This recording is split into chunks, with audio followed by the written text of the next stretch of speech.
Sim, demorou alguns dias, mas finalmente saiu o vídeo de Toph, que começa hoje com Kiba andando numa noite de lua cheia, a caminho da onde aconteceria a sua luta contra Kiba. Lá ele via Onihei, Mitsuhide e Ushiki o aguardando, e esse último dizia: "Tá na hora de ir, Kiba." Nos era mostrado o estádio Sogoldou Koen. Eles se aproximavam, entravam no local enorme e iam para a arquibancada. Lá Ushiki dizia: "Caramba, esse estádio fica assustador no escuro." Nessa hora as luzes eram acesas e Kiba via um ringue no meio. A cena cortava para Kiba subindo no ringue em questão. Ele batia o pé para sentir o solo, ia para as cordas e dizia: "Eu devia esperar isso. O ringue é mais duro que concreto. Puxa vida, hein? O Kiba quer mesmo me arrebentar aqui." Nessa hora íamos para alguém que pensava: "Mãe, me ajude. Eu não quero morrer. Não quero mesmo. Me perdoe, mãe." Nos era mostrado Kiba deitado num local escuro. Ele chorava, galera, até que de repente alguém batia no caminhão e dizia: "Chefe, tá quase na hora, hein?" Retornávamos para Kiba, que se alongava, e Ushiki se aproximava dizendo: "Oh, eu tenho inveja do Sen, Kiba. Eu tô atrás do Iron Kiba há anos, sempre sonhei em lutar contra ele, mas não só eu, como também milhares de lutadores ao redor do mundo, cara. Eles treinam sem parar pra ter essa chance, e francamente, alguns deles são mais fortes do que você, tá? E ainda assim, o Kiba te escolheu. Acho que agora eu vou finalmente entender o porquê dessa escolha." Kiba se impulsionava pra cima e respondia: "Para de pensar demais. Ele só me escolheu porque tem contas a acertar com o Nadashinkage. Mas é engraçado, mesmo eu tendo certeza que o menor dos erros vai custar a minha vida, eu tô doidinho pra começar." Nos era mostrado o tempo passando até que dava meia-noite, e nessa hora, um helicóptero chegava no estádio. Ele pousava e alguém grande chutava a porta. Todos olhavam atentos e concluíam ao ver quem descia. O Iron Kiba chegou. Kiba nessa hora pegava o helicóptero e o erguia, e o Ushiki e Kiba se surpreendiam. Já o wrestler forçava e dava um suplex alemão no helicóptero, galera. E o Ushiki nessa hora pensava: mesmo sendo um helicóptero de modelo leve, usar um suplex nisso é impossível. E o Ushiki tremia e dizia: "Medo? O Kiba vai realmente lutar contra esse monstro?"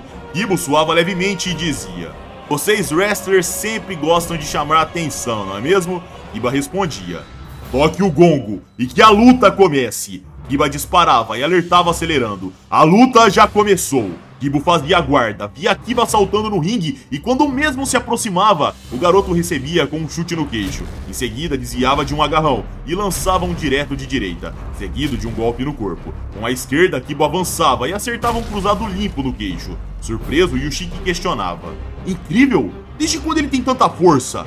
Kiba avançava e exclamava: "Você vai sentir os resultados do meu treinamento com a Power Chan número 1. Eu treinei dia e noite esperando por este momento, cara."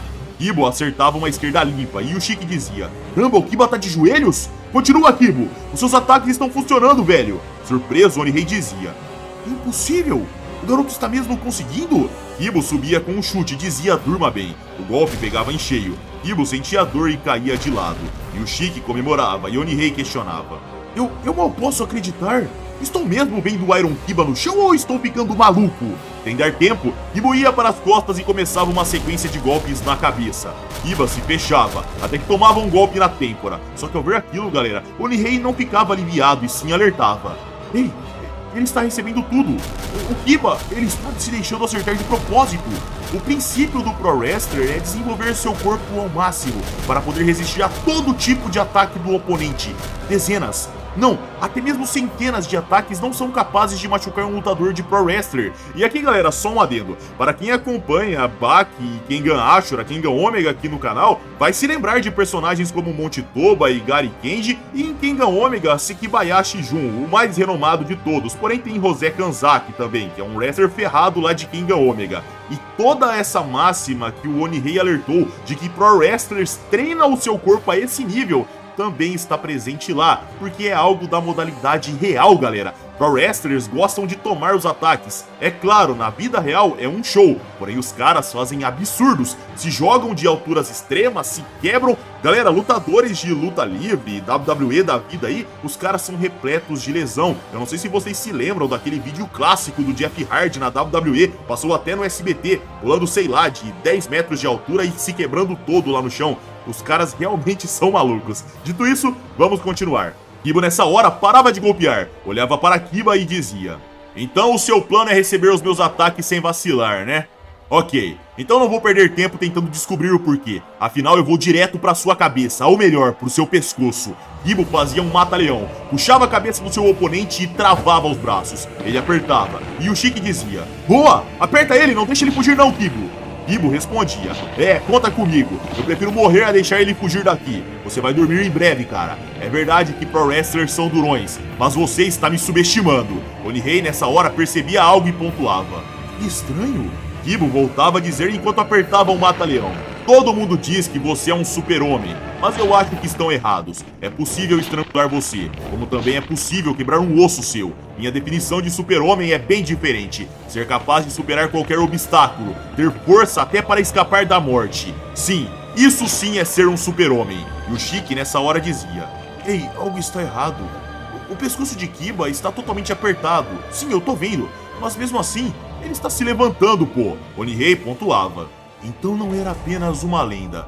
E o Chique olhava confuso, queria saber do que Onihei falava, e nos era mostrado Kiba com uma forca no pescoço num momento passado. A base que sustentava seu corpo cedia, e seu pescoço era apertado pela corda. Porém, galera, Kiba sorria, e de volta ao presente, Onihei dizia: dizem que algumas pessoas são capazes de resistir a qualquer enforcamento.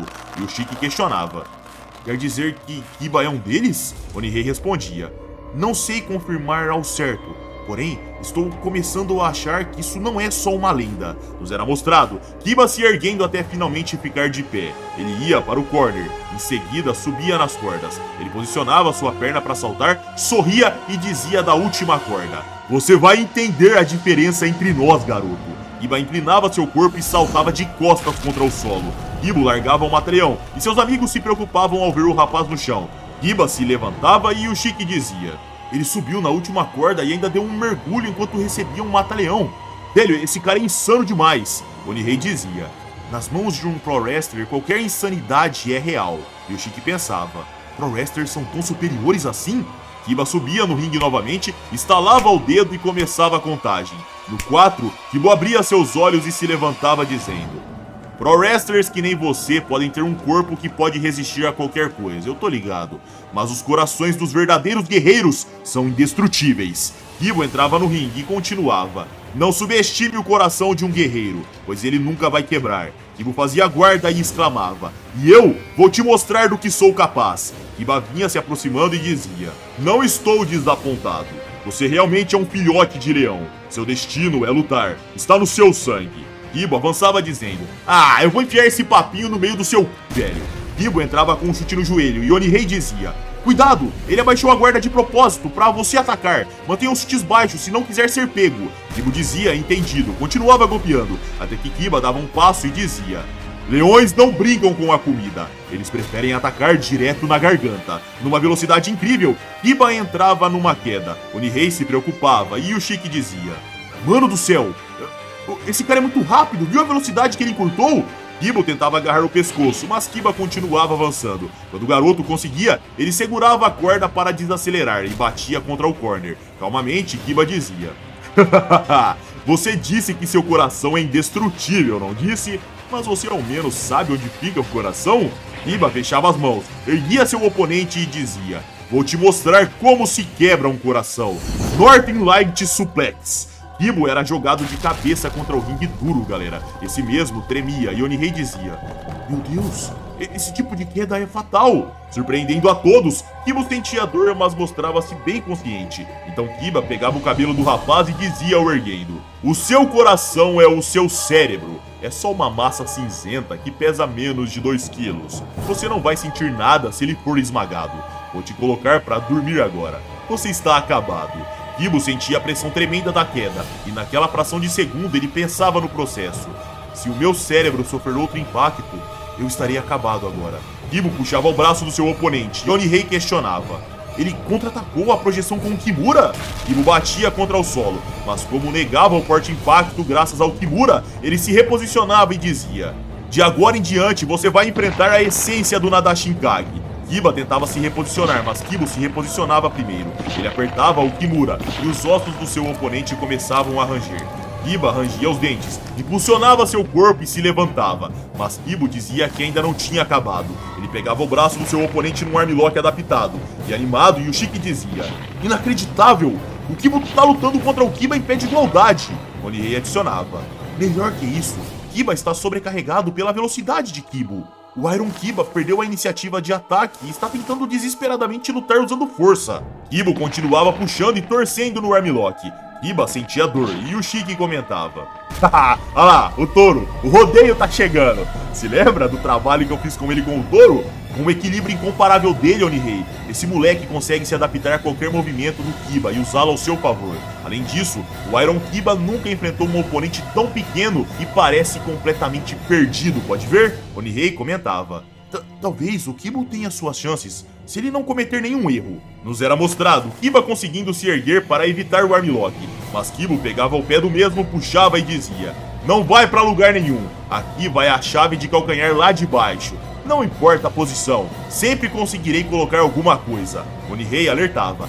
Não abuse da sorte, Kibo, corra! Seu oponente está de pé, você está correndo riscos demais nessa posição. Kiba exclamava nessa hora. Você acabou de cavar a sua própria cova, garoto. Com sua direita, Kiba acertava o rosto do oponente que ficava desnorteado na hora. Kiba sorria e dizia se erguendo. Eu estava desconfiado das suas técnicas de finalizações, mas sinceramente você me deu mais trabalho do que imaginava.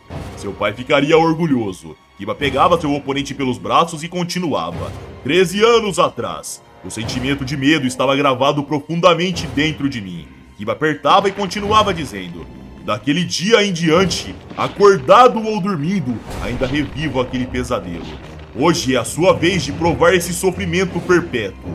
Medo por você, tristeza por seu pai. Iron Driver. A cena cortava para os batimentos de Otton, em seguida, galera, para o mesmo, abrindo os olhos. No hospital, uma das enfermeiras dizia ao ver as câmeras. Ei, eu tô vendo coisa? Acabei de ver o Sr. Miyazawa abrindo os olhos. Retornávamos para Iron Kiba, descendo com seu ataque mortal e eclodindo o Kibo de cabeça contra o solo. Retornávamos para o hospital. Lá o avô de Kibo entrava correndo e questionava. Enfermeira, soube que a condição dele mudou. O que aconteceu? A enfermeira respondia. Ah, se acalme, senhor, não é nada demais. A pressão e os batimentos voltaram ao normal e a temperatura também está boa. Nos era mostrado o pai de Otton vendo da janela e o próprio Otton sorrindo para ele. Feliz, o ancião comemorava, mas rapidamente pedia um silêncio. De volta à luta, Yushiki pedia para Kibo se levantar. Onihei ficava preocupado, já Kibo mostrava-se desnorteado. Calmamente, Kiba dizia. Chame uma ambulância. O pescoço dele provavelmente está estraçalhado. Yushiki dizia tirando sua jaqueta. Ah, você não vai se safar dessa. Eu serei o seu oponente. Onihei entrava na frente e dizia. Só me diga uma coisa, Kiba. Você usou toda a sua força? Kiba olhava para o mesmo e respondia. Eu perdi um pouco de peso extra para aumentar a minha velocidade. E segui um treinamento especial com o objetivo de conservar poder e resistência. Todas essas pequenas mudanças na minha condição física foram feitas especialmente para este dia. E para ser honesto, eu nunca pensei que teria que usar o Iron Driver. Onihei absorvia aquelas palavras e dizia. Obrigado. O Kibo não vai se desapontar ao saber isso. Kiba se virava, mas nessa hora sentia alguém andando. Ele se virava e via um punho gigante chegando na sua cara. Prontamente Kibo se fechava assustado, mas ao olhar melhor ele via Otton parado na sua frente o encarando. Ou melhor, uma projeção de Otton. Kiba se assustava, tentava entender o que acontecia. Porém Onihei apontava confuso e nos era mostrado Kibo de pé, projetando seu pai atrás enquanto dizia. Esse corpo... Esse sangue são frutos de meu pai. Ele também está lutando, mas está fazendo isso contra um oponente mais forte. Aquele que herdou a arte da vida e da morte. O estilo Nadashinkage. Irá lutar até a sua última gota de sangue cair. E até todos os seus ossos virarem poeira. Surpreso, Kiba questionava. Como consegue ficar de pé? Kiba sorria e respondia. Foi o seu poderoso punho que me ajudou. Eu consegui mover o meu ombro para o lado para que recebesse quase todo o impacto. Kiba rangia os dentes frustrado e Yushiki comentava. Estou começando a entender por que o Iron Kiba o escolheu como oponente. Ele sabe do que o Kibo é capaz. Ele viu seu incrível potencial. O Kiba não está lutando por vingança. Ele consegue sentir que o Kiba tem a alma de um grande lutador. Onihei comentava. O Kibo está em ótima forma. Ele acabou de mostrar algo assustador. Porém, veja, o demônio que estava dormindo dentro de Kiba acabou de despertar. Ofegante, mas sorrindo, Kibo dizia. Ah, qual é, velho? Não me olha com essa cara assustadora, não. Ó, eu não quero ficar com medo na hora de dormir. Eu vou ser assombrado desse jeito, pô. Kiba disparava e lançava uma sequência de jabs. Kiba bloqueava pior e começava a esquivar na sequência. E Kiba entrava com suas direitas. Os dois espectadores se surpreendiam com a velocidade. Em seguida, Kiba entrava com um chute no corpo. Kiba voava para a corda e seu oponente disparava atrás. Ao chegar, ele batia com sua direita, mas Kiba defletia o ataque para a lateral, se reposicionava e fazia uma cara de dor. E nessa hora, galera, Onihei comentava preocupado: Não há dúvidas, está quebrada. O Kiba quebrou uma costela. Kiba continuava atacando e Kiba desviava. Porém, galera, ele de fato sentia muita dor na costela. Kiba respondia com outro chute na região, mas percebia que Kiba bloqueava dessa vez. Em seguida, pegava a perna do seu oponente e quedava. Kiba tentava se erguer, girava seu corpo, mas Kiba se reposicionava para manter a chave na mesma hora. Ao ver aquilo, Onihei pensava: vamos lá, Kiba, faça ele morder a isca. Você tem que usar aquela técnica agora. Nessa hora, Kiba pegava a perna do rapaz para encaixar uma chave, mas Kiba fazia a exata mesma coisa. Em seguida, sorria e pensava: ah, ele caiu. Faça sua chave de calcanhar aí, maluco. Kiba nessa hora assim fazia, galera. Já Onihei dizia agora. Kiba exclamava prontamente: muito bem, lá vai. Esse vem diretamente do Sr. Onihei, hein? A chave da centopeia. Kiba começava a gritar a ponto da sua voz ecoar por todo o estádio. Os aliados comemoravam. Kiba sentia tanta dor a ponto de sair sangue da sua boca, pois ali estava uma chave que ele mesmo tinha se colocado, fora a pressão que Kiba exercia. E forçando, o garoto dizia: nunca vou soltá-lo. Essa é a minha última chance. A minha costela tá quebrada. Se eu deixar essa chance passar, será o meu fim. E o Shiki comentava: o Kiba parece um tigre preso numa armadilha, lutando contra a própria dor, não? Mas quanto mais luta, mais o tigre fica preso, até que ele morre por não restar mais forças. A cena cortava para Otton, galera, ouvindo a mesma frase do seu pai. E ele dizia: não, o tigre conseguirá escapar, pois esse não é um tigre normal. Ele vai escapar, mesmo que tenha que arrancar a própria perna. E aqui, galera, só um adendo. O pai do Otton disse isso porque foi ele quem ensinou tal técnica para o Onihei. Então, o que o Onihei passou para a galera ali é algo que o ancião passou para o mesmo. Dito isso, vamos continuar. O pai de Otton se surpreendia, dizia impossível, e nos era mostrado um tigre se debatendo a ponto de arrancar a própria perna. Em seguida nos era mostrado o Kiba, sangrando pela boca, mas se erguendo junto com o corpo do seu oponente. Ele fazia isso firmando seus braços contra o ringue, mostrando uma força anormal. Ele se aproximava do ringue e lançava Kiba de nuca contra o corner. Para evitar o dano fatal, Kiba virava sua cabeça e batia com a testa.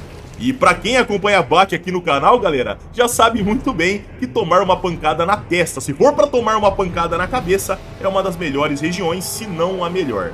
E o Shiki se preocupava e Onihei pontuava: caramba, ele pelo menos conseguiu evitar o pior. Kiba amorteceu o dano usando a testa. Se tivesse acertado a nuca, a luta teria terminado. Nos era mostrado Kiba sendo jogado de cabeça contra o solo, e Kiba conseguia se safar da chave. Surpreso, Onihei comentava: por sorte, Kiba não escapou ileso. Veja, ele também tomou bastante dano. Nos era mostrado Kiba tentando se levantar e sua perna fraquejando, assim como um tigre ferido, um tigre sem perna. Retornávamos para Otton, que continuava dizendo: e isso não é tudo. Mesmo se perder uma pata, um tigre ainda tem suas garras capazes de dilacerar qualquer carne, e presas capazes de partir um osso em dois. E então o orgulhoso felino irá atrás daquele que o prendeu, para matá-lo. Nos era mostrado Kiba sangrando, já Kiba se aproximava e encarava. Kiba balançava a cabeça tentando se recuperar e disparava dizendo: não pense que a luta acabou só porque conseguiu se soltar. Kiba respondia com um chute no corpo direto nas costelas. Em seguida agarrava a camiseta do garoto, o pegava pelos braços e dizia: você está muito mais forte, e é por isso que te darei um pin digno. No Pro Wrestling, o tiro matador não é só uma forma de falar. E já que esta luta não tem regras, ao ver Kiba balançando de um lado para o outro, e o Shiki comentava: o quê? Ele tá fazendo o giro da morte naquele agarro frontal? Ele tá subindo na corda, veja. Será que ele vai tentar uma avalanche? Saltando e caindo com Kiba embaixo, Kiba dizia: essa é a minha técnica mais letal, The Screw Neck Crusher. Graças à velocidade e à força centrífuga, essa técnica tem o poder para derrotar qualquer inimigo. Enquanto a queda acontecia, Yoshiki dizia: o Kiba não vai conseguir escapar estando naquela posição. Onihei adicionava: sem falar que os cotovelos de Kiba estão na sua nuca. Se ele cair no chão sofrendo todo esse impacto. Onihei imaginava o pescoço de Kiba quebrando. Em seguida, Kiba dizia: morra. Quando o garoto iria bater de cabeça contra o solo, Kiba puxava o braço e conseguia fazer um giro. O impacto no solo acontecia. Já o rapaz se reposicionava saindo do agarrão. E com dor na costela, ele dizia: ai, eu sabia. Ai. O espírito humano não consegue esquecer do medo tão facilmente. Até a menor ameaça no seu olho fez o seu corpo tremer. Kiba olhava furioso e Kiba o provocava. Vai, admita. Você ainda sente medo pelo que o meu pai fez, não sente? Kiba se lembrava de Otton arrancando seu olho. E Kiba continuava. Meu pai acabou de salvar a minha vida de novo. Kiba mostrava-se bem assustado. E Kiba disparava dizendo: você já foi derrotado mesmo antes de me enfrentar, cara. Com um chute no pé ferido, Kiba golpeava e Kiba caía. E quando esse último se levantava, ele tomava um direto de esquerda no queixo, seguido de uma sequência. Kiba se fechava, mas Kiba acertava um chute atrás da cabeça. Sem dar tempo, o garoto agarrava o pé de Kiba e fazia uma chave de calcanhar. O Pro Wrestler sentia dor, dava um pisão na testa do garoto que, ao invés de soltar, simplesmente saía rolando com a chave e dizia: Nananina não, você não vai pra lugar nenhum. É a minha vez agora. Finalizarei com este movimento. Te peguei, velho. Onihei questionava. Essa técnica é a chave da centopeia? Não é isso. Dessa vez o braço de Kiba está preso. É uma variação da chave centopeia. Yoshiki via aquilo e dizia: Kiba tem uma força incrível, mas mesmo ele não pode se levantar com apenas um braço. Enquanto era apertado, Kiba questionava: mas que caralho você acha que eu sou? A mesma técnica não vai funcionar duas vezes contra mim. Kiba respondia: sem problema, eu já previa que você rolaria por cima, e agora eu vou usar o rolamento da centopeia por Kishi Miyazawa. Enquanto rolava, Onihei comentava: sua trava está ficando cada vez mais apertada à medida que eles rolam. Quando diabos ele teve tempo de criar essa técnica?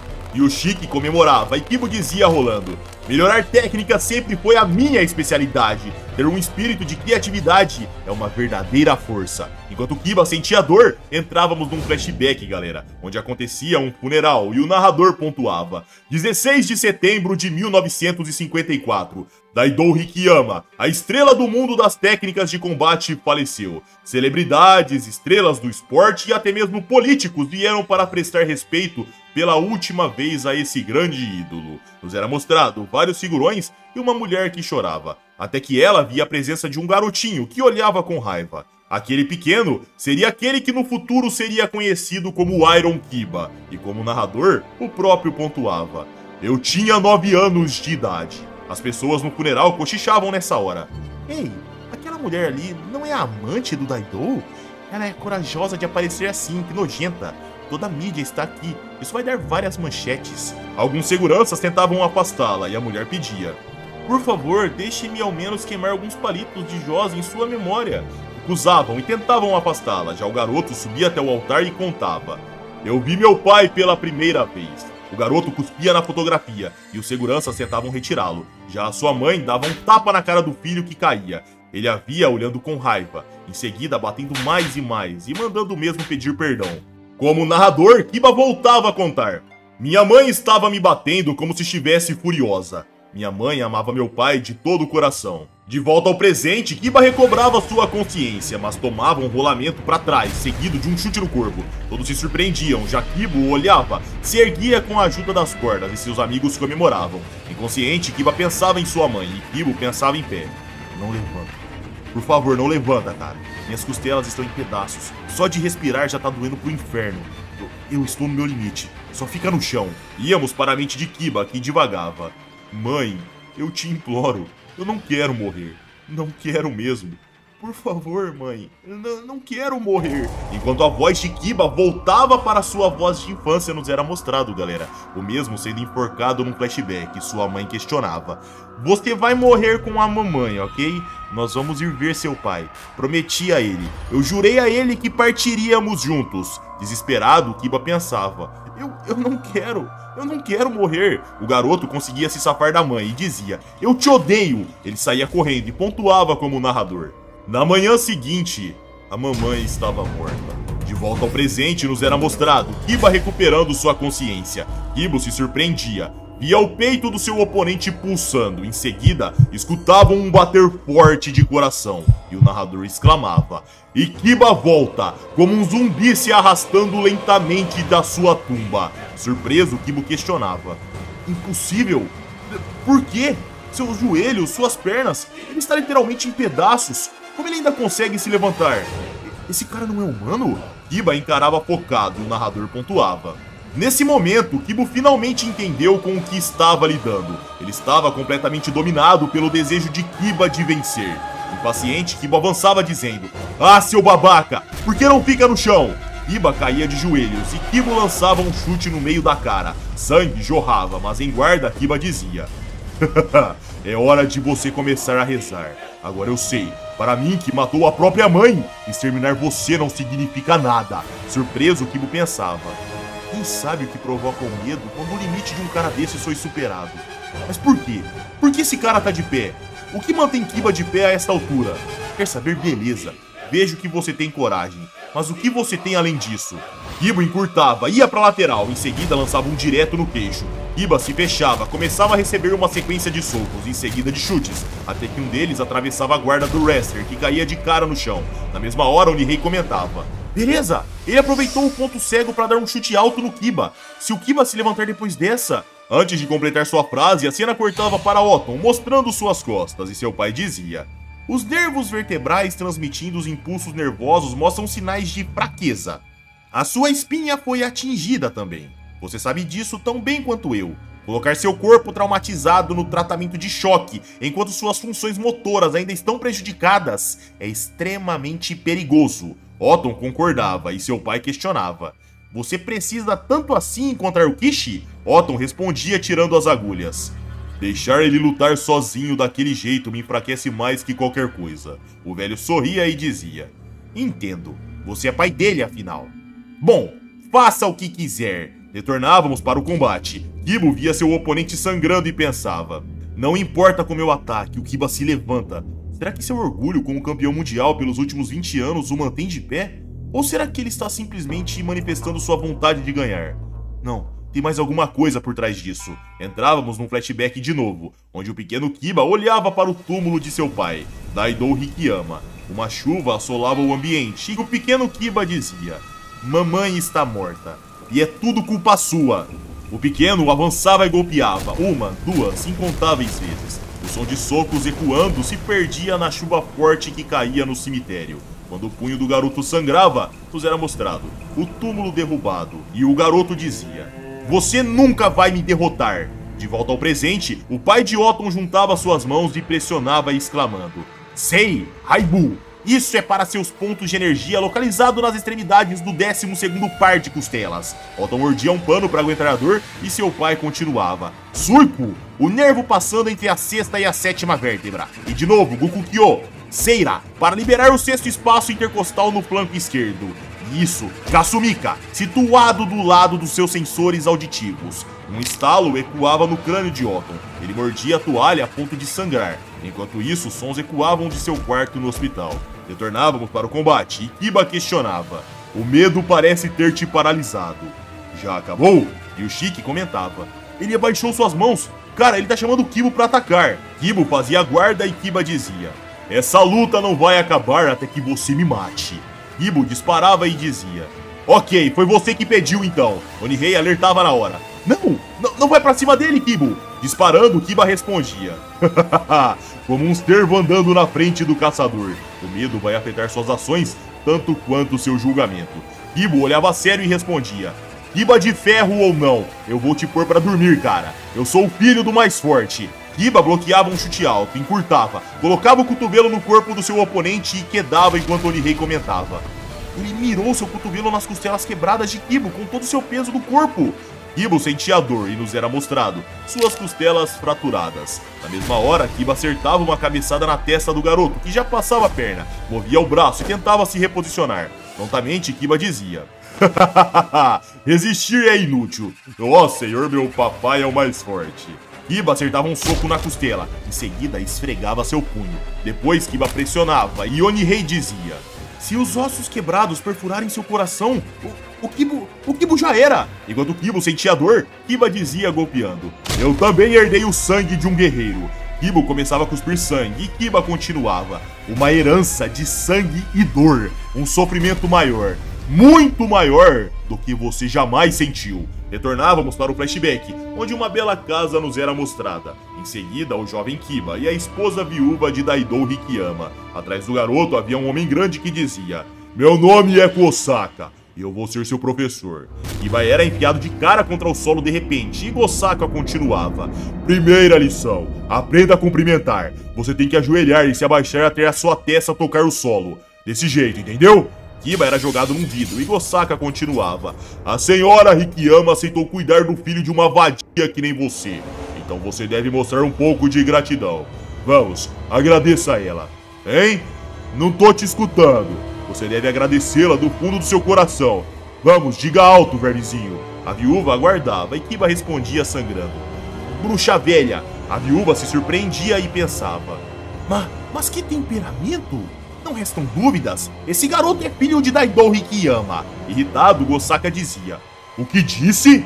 Vou te ensinar a falar com a madame. Você vai sofrer." Enquanto nos era mostrado um local abandonado na mansão repleto de ratos, como o narrador Iron Kiba dizia: "A maioria das crianças que são agredidas acabam se tornando tão dóceis que eles perdem a noção de quem são. Mas eu era diferente. Quanto mais eu era agredido, mais minha personalidade era moldada. Mais o sentimento de raiva crescia dentro de mim. Ser filho do mais forte não significa nada." Ao tomar outro soco na costela, Kiba concluía: "Eu vou morrer. O Kiba vai me matar." Em transe, Kiba dizia: "Aquele que nunca sofreu de verdade não pode fingir ser um guerreiro." Onihei nessa hora pedia: "Pare, você vai matá-lo, Kiba." Surpreendendo a todos, Kiba aparava o golpe do seu oponente e cuspia no único olho que ele tinha. Em seguida, concluía: "Eu não vou me deixar morrer." A cena cortava para o hospital, onde uma enfermeira passava pelo corredor e via as luzes do quarto de Otton ligadas. Ao entrar, ela dizia: "Senhor Miyazawa, não pode deixar as luzes acesas a essa hora, vai atrapalhar o seu sono." Porém, galera, ao olhar bem, ela não encontrava ninguém. Retornávamos para Kiba, que tomava o cuspe na cara. Em seguida, tomava uma tentativa de rolamento, mas Kiba ia para a lateral. Porém, isso fazia Kiba entrar no Ground Pound e Yoshiki comentava: "Tudo o que ele precisava era de um segundo para ficar nessa montada. Aquela luta de jiu-jitsu contra o Shingo valeu a pena demais." Kiba se preparava para bater, mas Kiba envolvia suas pernas no quadril de Kiba e apertava. As costelas do garoto rangiam na hora, e Kiba questionava: "Dói, não é?" Kiba rolava o rapaz e o batia de cara contra o solo. Quando o Pro Wrestler iria se reposicionar, Kiba avançava e dizia mirando nos olhos do mesmo: "Já que é assim, eu não tenho mais nenhuma escolha." Kiba afastava seu rosto para trás, mas lembrava do seu maior trauma, do dia em que Otton o cegou de um olho, e ele pensava nas palavras do próprio Otton: "Um ataque ao olho não deve mirar nos dois glóbulos oculares ao mesmo tempo. A parte importante é acertar o espaço entre os olhos e deixar um dos dedos entrar na órbita." Nessa hora, um impacto ecoava de Kiba, e seus amigos olhavam tensos. Sangue começava a pingar e nos era mostrado Kiba segurando a mão do garoto e dizendo: "Simplesmente ameaçar que vai atacar não é o suficiente. Esse ataque é fácil de revidar se não for aplicado com seriedade. Diferente de você, seu pai teria atacado sem um pingo de hesitação, e ele sem dúvida teria acertado." Kiba apertava a mão de Kibo e o som de osso quebrando ecoava. O garoto se desesperava e Onihei questionava: Ele quebrou os dedos de Kibo?" Kiba era jogado de nuca contra o solo e Kiba dizia: "Mas graças à bondade no seu coração, parece que você me ajudou a superar aquele velho trauma. Aceite meus agradecimentos." Kiba quebrava os dedos do garoto em outra região e continuava dizendo: "Artes marciais foram criadas para causar dano aos outros, para fazer pessoas sem piedade ainda mais fortes. Se nossos pais ficaram fortes, foi porque eles fizeram seus oponentes sofrerem." Kiba era acertado na costela e cuspia sangue. Em seguida, Kiba repetia o ataque e continuava expandindo a fratura. Quando o terceiro soco iria chegar, Kiba dava um chute nos testículos e questionava: "Quem disse que essa luta acabou, cara?" Enquanto Kiba rolava, Kiba se levantava e mesmo com os dedos quebrados, ele dizia: Nós dois temos muitas semelhanças. Nós dois nascemos com um único objetivo, de lutar, exceto por uma coisa. Eu não sou tão severo quanto você. Eu não me vejo como vítima." Kiba colocava seus dedos no lugar e continuava: "É o oposto. Pra mim, ser filho de um guerreiro é uma grande honra." Nessa hora nos era mostrado o grande guerreiro que Kiba falava se aproximando do estádio com dificuldades. Era Otton, andando como podia. Ele olhava e percebia que ainda precisaria recorrer bons metros, algo que no seu estado atual era difícil. Enquanto se aproximava, ele sentia tontura, depois um mal-estar. Tudo começava a girar e ele caía de joelhos. Retornávamos para Kibo, que dizia: ser o filho de um combatente é uma honra, e é claro que as artes marciais foram criadas para machucar e matar, e homens sem piedade são definitivamente formidáveis. Kiba arrancava um pedaço da sua camiseta, mordia e começava a enfaixar seus dedos, em seguida questionava: mas isso é mesmo o verdadeiro poder? Aguentar o pior dos sofrimentos, ranger os seus dentes e continuar a treinar não importa o que, tudo isso para virar uma besta maluca? Kiba absorvia aquelas palavras e sua mente ia para o passado, quando ele levava um soco de um punho gigante no meio da cara, e como narrador ele contava: adotado pela esposa de Hikiyama, fui apresentado a todos os tipos de estilos de combate. Enquanto apanhava, Gosaka questionava: chama isso de guarda? Você tem que colocar a cabeça na luta. Quaisquer tipos de ataque são permitidos para te ajudar a vencer. Aqui, olha isso.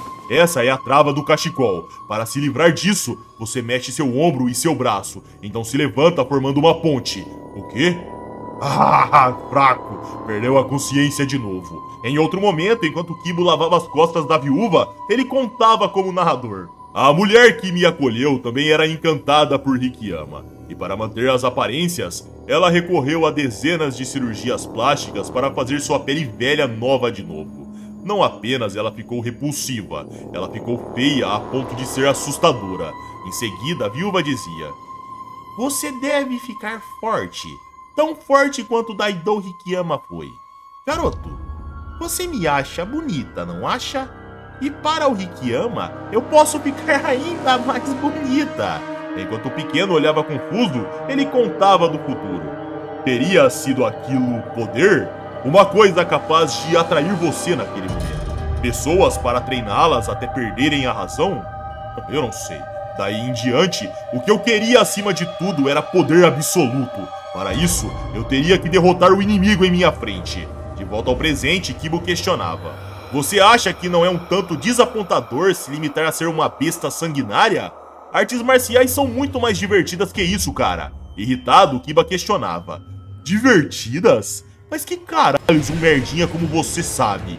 Quando ele iria agarrar a perna, Kibo lançava um chute frontal no meio do rosto. Kiba mesmo assim conseguia agarrar a perna, mas era Kibo quem ganhava a posição de pescoço. Surpreso, Yushiki dizia: o time do Kiba é excelente, mas parece que ele está ficando sem energia, veja. O Kibo conseguiu a posição agora, mas seus movimentos também estão mais lentos. Onihei dizia: isso não é muito surpreendente quando se considera o estado em que estão as suas costelas. Um ser humano normal já teria desistido faz tempo. Kiba nessa hora acertava um tapa no rosto do oponente, ganhava a posição e Onihei dizia: e mesmo os joelhos de Kiba estando uma bagunça, ele ainda está melhor que o Kibo no quesito resistência. Veja, ele começou a atacar as costelas de novo. Kibo! Ei Kibo, desista! Você já lutou o suficiente! Kibo pensava: não, ainda é muito cedo. Eu ainda não tenho a resposta para a minha pergunta. Em voz alta, Kibo dizia se erguendo: talvez você tenha razão. Talvez você esteja errado. Kibo puxava a cabeça e entrava golpeando enquanto dizia: por mais que eu esteja preparado, é meu corpo quem vai decidir. Nos era mostrado uma cotovelada cortando o supercílio de Kiba. Sangue descia por seu olho e ele ficava furioso. Onihei concluía na sequência: a cotovelada de Kibo foi efetiva. Criou um corte profundo acima do olho direito de Kiba. Nos era mostrado a visão de Kiba ficando afetada graças ao sangue caindo. E Kiba aproveitava para lançar um jab no queixo. E o Shiki nessa hora comentava: cara, isso é uma estratégia do Muay Thai. Causar um corte com a ponta do cotovelo para embaçar a visão do oponente e impedir que ele veja seus ataques iminentes. Nos era mostrado Kiba sendo acertado e Onihei continuava dizendo: Kiba provavelmente não vê nada agora. Pode funcionar. Sim, vamos lá, Kibo. E o Shiki pontuava: é agora ou nunca. Você tem que finalizá-lo, Kibo. Kibo continuava atacando e pensava: soco, chute, continuar batendo até eu não puder me mover mais, contando que eu ainda tenho alguma energia sobrando.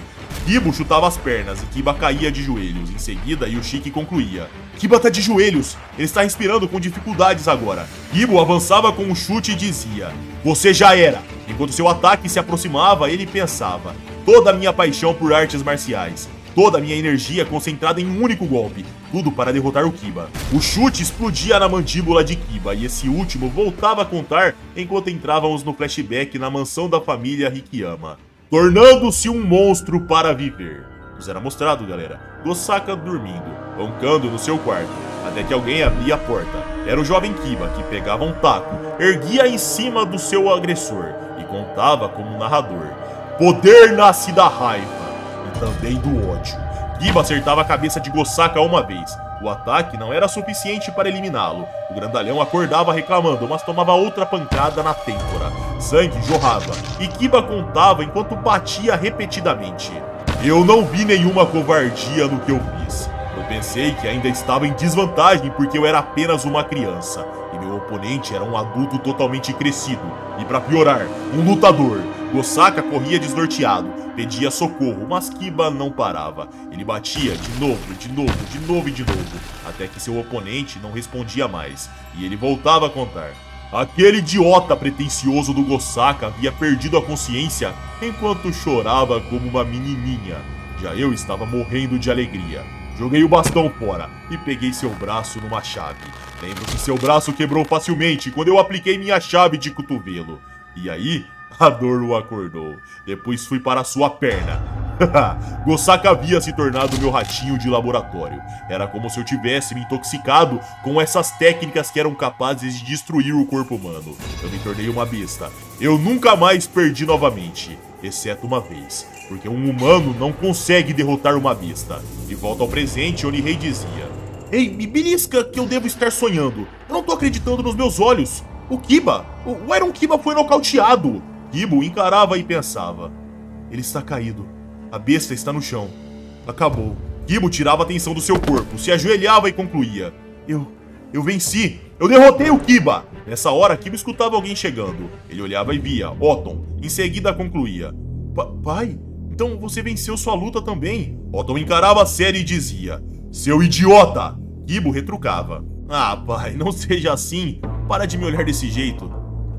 Qual é? Veio só pra ser o estraga-prazeres? Eu venci, pai. Pela primeira vez eu mereço alguns parabéns, não? Vamos lá, pelo menos uma vez. Essa hora nos era mostrado, galera, Iron Kiba do lado de Kibo. Seus amigos alertavam, mas já era tarde demais, porque Kiba agarrava. Kibo prontamente dava uma cotovelada no rosto, mas Onihei dizia: Droga, ele não tem forças para contra-atacar. Otton pontuava: A vontade de lutar vai ser a diferença nesse fim. Kiba apertava as costelas e Onihei pontuava: As costelas quebradas estão sujeitas a uma pressão incrível. E para piorar, Kiba está para aplicar um suplex alemão.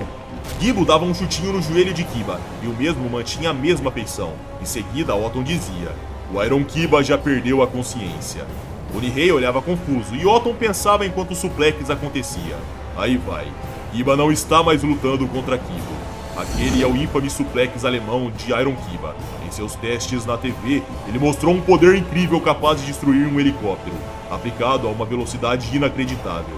Kiba está lutando contra o espectro de seu pai, aquele que o traumatizou segundo a sua história. Aí está, suplex alemão, um perfeito arco circular. Esse é o destino que Kiba de Ferro teve pelo espectro de seu pai. Nos era mostrado nessa hora, galera, um retrato de Daido Hikiyama caindo e quebrando. Em seguida, Kibo sendo eclodido de nuca contra o solo. O ringue tremia junto do ambiente à volta. O impacto fazia as luzes de um refletor distante se quebrar. E Otton concluía: Acabou. Nos era mostrado Kibo desmaiado. Onihei e Yushiki lamentavam. Já Otton subia no ringue, pegava seu filho nos ombros e dizia: Nesse momento você parece muito mais em paz. Kiba encarava e Otton continuava: Danos físicos podem ser tratados, mas quando tem algo de errado com a alma, é muito mais difícil. E além de tudo isso, Kibo realizou o que ele tem nesse momento. Realizou o que tem para oferecer hoje. Otton reverenciava e dizia: Até nos encontrarmos de novo.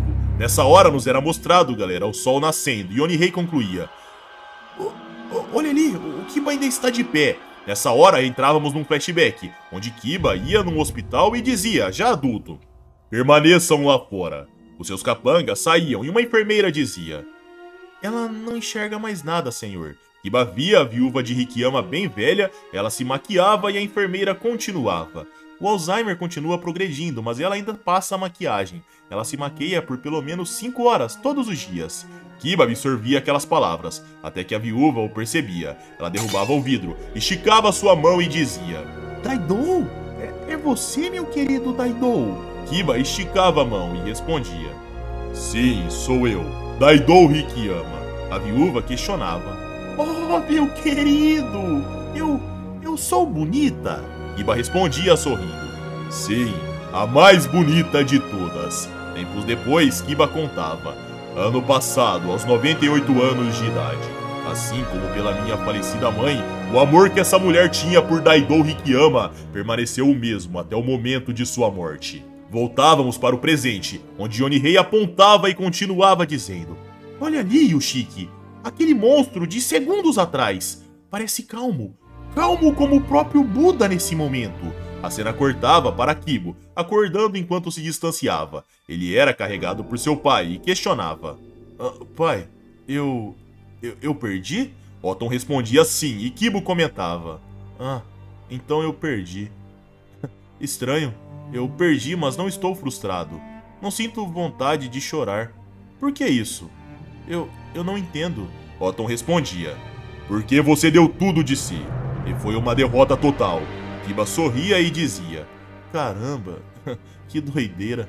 Otton finalizava. E porque ainda te falta muito treino. E dessa forma, galera, com esse momento épico que eu diria que é lendário, o vídeo chega ao fim. Eu comentei pra vocês um tempo atrás que Toph era um mangá que escalava de uma forma diferente. Ele começa de um jeito mais tranquilo, parece que é um shonen comum, o Kibo é um garoto muito tranquilo, gosta de brincar bastante, a fórmula que o mangá faz dá a impressão pra gente que é um mangá tranquilinho, aparece um oponente mais forte, o Kibo derrota e por aí vai. Porém, vocês viram aqui a história de Kiba, um garoto que matou pessoas, gente. Pessoas que se mataram por causa de uma história extremamente pesada. Eu espero de verdade que vocês tenham curtido, porque a partir de agora, é claro, muito da essência vai se manter, mas esse tipo de história em Toph é mais comum do que vocês imaginam. Tragédia, crimes, é algo natural. E, obviamente, artes marciais. Isso é o grande foco do mangá. Então, se vocês curtiram, eu espero que vocês deixem um like, se inscrevam se não forem inscritos no canal. Se tiverem o botão de hypar, hypem o vídeo aí. E caso queiram vídeos exclusivos, é só virar membro do nosso canal. Segunda-feira vai sair um novo mangá que a gente vai apresentar pra vocês. Ainda não vamos dar spoiler que mangá é esse, porém eu garanto, é muito bacana. E de tabela, galera, vocês terão acesso a mais vídeos ainda, que é todo o material que a gente já adicionou aqui no canal, e a gente lança também Kingdom Omega e Solo Leveling Ragnarok, porém esse último está em hiato tem um tempinho, se eu não me engano, desde abril. Então, sei lá quando vai voltar, mas quando voltar, a gente já volta a atualizar. Se isso acontecer, vocês terão acesso a 3 vídeos por semana, e o valor é o mesmo. Então, primeiro link fixado aí na descrição, cliquem e virem membros, que eu garanto que tá muito bacana. E de tabela, vocês ajudam a Sociedade Z a continuar crescendo aqui na plataforma.